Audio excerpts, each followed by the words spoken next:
Welcome to Dave's Cooking Show, and for you today we have a coconut rum snowball. All right, here's how you make this drink.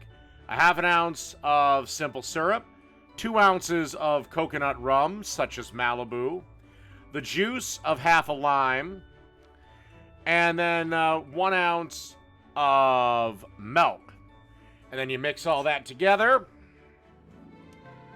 and basically you have the coconut rum snowball. The drink, I will warn you, is very, very rich.